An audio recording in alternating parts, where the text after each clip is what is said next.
So, this is the boat driver that was assaulted by that honorable member that claimed that he's a senator. The reason why I say that claimed that he's a senator, because I discovered this morning that that man is not a senator. So, this is the guy that I assaulted. Now, we have seen the video, we saw all what transpired, we saw the horrible things he said to you, we heard him call you monkey, rats, all the derogatory things he said to you. Now, the question is, what happened after that video? Please. Okay, so, after the video, he called some police officers. I don't know the division you were assigned to. Okay. And then they bundled me to the station. I wanted to drive the car. They said, no, I should not drive. So two sat beside me and I was in their middle. And then they drove me down to the station. Okay. When they drove me down to the station, they said I should go inside. As I had calls, they didn't allow me to take my calls. Okay. So they were not asking what happened. They didn't ask me. They were asking people that were not there, the police officers. And then the police officer quickly said, I went to Honourable's house and I was fighting the Honourable. I kept mute. Did you show them the video? I have not shown anybody the video as at that time. Okay. They've not even the security person that came to bear witness as at that time have not seen the video. Okay. As at that time. Okay. So they now referred us to crime, that we should go to crime. So we went to crime. The man was not asking what happened. As I was explaining, initially I didn't explain. The man now said he cannot actually hear from one side. The other person has to come to actually give his own side of the story. And then the police officer said, when they said I fought him, they now said no, they should go and bring the man. Immediately his security man now called him, and they passed the phone to the IPO that was in charge of the case. And then the IPO was now talking to him on the phone and stepped out of the office where we were. And after some time he came back and said he wants to go and do investigation at the Honourable's house. Okay, the IPO left you at the station and said he wants to go. Which station was this? Maitama police station. So it happened within Maitama? It happened within Maitama. Okay, so the IPO left you at the station and went to the Honourable's house. Okay. And then after, they kept me there for over 2 hours. I was behind I was at the counter. I was not detained though. They kept you behind the counter? They kept me behind the counter. And then after 2 hours plus, he came back. And then he was now like, why did I record the video? Why did IPO now change He was not trying to change the narrative. And I asked him, is there a part of the law that says I cannot record what somebody is doing to me? He was becoming a threat to me. And I had to take evidence, so that people will know where I am. By this time, was the honourable member there? He wasn't there. He was at home? He was at home. So then I gave me a form to fill, to write my own statement as to what happened. As I was writing, the honourable came. And then when he came, he started talking and he was shouting. Even at the station? Even at the station. He was calling you names? Calling me names. Like, I still kept mute and I was looking at him. So my colleagues were talking to him.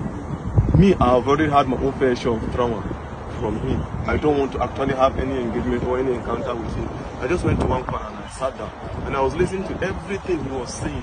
All the names he was calling me: you common boat driver, you're a poor man, you have pride in your poor, you have this, you have that. I kept mute. I said, so the problem you have now is a poor man cannot speak, that I'm in Nigeria and I shouldn't be treated as a foreigner in this country, as I'm from Delta State, and I cannot be treated, I cannot have you treat me like a foreigner in my own. Now, when did you leave the station? I left the station at about, I think some minutes to 3 or so. Where's your car? My car is still at the station. So the police collected your car? They collected my car. And you left the station this morning? Yeah, I left the station. Was the honourable member detained? He wasn't detained. They let him go? They let him go. That's really, really sad. Now, I want to ask you a question. The woman that sent you that message, do you know her name? I didn't know her name per se. Do you know her business name? I don't know her business name. It was a request. But I think I checked from my boat app. I think the last request that came in when I tried calling from the app, it was, I think, Gloria. Gloria? Yeah. Because she said something in that video. She said something like, and do you know who he is? She was also supporting him. That's why I'm asking you that if you know who she is. Now, what did you go and deliver to him? What even really happened? Just give me a brief summary of what happened before that video. Okay, before the video, I actually got a request on boat. Okay. Right? I was closing already because I needed to resume work this morning at 8:30. Okay. So I was closing at 9:10. I said, let me just quickly go home so that I can have enough rest. So I got this request to Maitama. I felt it was a normal request. And then she told me, no, that it's not a request, that I'm picking something up from a garden. Okay. Right, from a garden. Which garden? I don't know the name of the garden. She just described the garden that after Kado roundabout, okay, you will see one orange color container, and then there's a garden beside it. Okay. So I just quickly went there, parked. The girl just came without wasting time, brought the package that it's a snail. Snail. Okay, snail, yeah. So she dropped it. It was the girl that brought it and dropped it on the seat. She understood that part. Okay. I was like, okay, there's no problem. I'm going. So on getting to the man's house, I called him. Okay, I'm at your gate. He now said, okay, I should give it to the security man. They gave it to the security man. The security man explained where the house address is. So I drove down to the house. On approaching, I called the man again. I said, Oga, I'm here. He now said, I'm not here. That if you're here, I will see you. So I drove. He now said I should park beside one car. When I parked beside the car, I saw him, but I didn't know he was the one. So I saw him seated few meters away from my car. So I greeted, good evening, sir. He didn't respond. Good evening, sir. He didn't respond. So I presume he is not the one that I'm supposed to deliver this thing to. Okay. And since he didn't answer, the next thing is for me to call the person that has this package. The next thing I dialed the person's number, and his phone rang. And then the next thing he was like, are you stupid? Are you mad? Are you a fool? Bring my stuff for me. I was not happy at the way he talked to me because I was doing my professional job, right? I was not happy. So I was like, okay, this thing you're saying to me, it has not gotten to it. Normally, I'm not even supposed to bring this thing to you. You are supposed to come and pick it yourself. Yeah. That was the only thing that got him angry. You're asking me to come to your car to pick my stuff? Are you okay? Do you know who you're talking to? It's okay. I can see the anger on your face, don't worry. The truth is that Nigeria is for everybody. Nigeria is not for one person. If an honourable member will be treating people like this, then just imagine what the president is supposed to do. Now, I need to remind you, we are all clamoring for the youth to come to power. See this one and our youth. I always say something.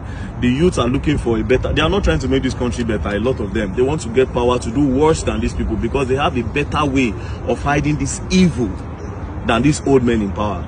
But nevertheless, the man does not have immunity. I just discovered that he's not a senator. So actually pursue this case. And I believe that the law will take its course.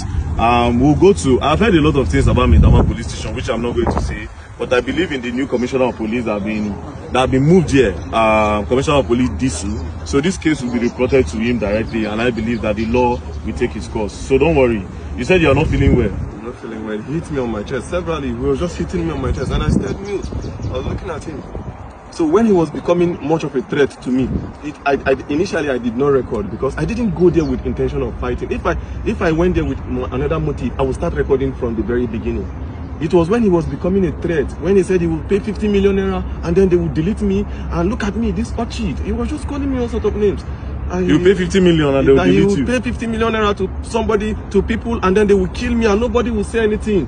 And when I noticed he was actually, this thing is becoming what I never expected, I quickly brought out my phone and you recorded. And I started recording. Don't worry, we'll go and write a petition and we'll take it up. Oh, Allah, more they go.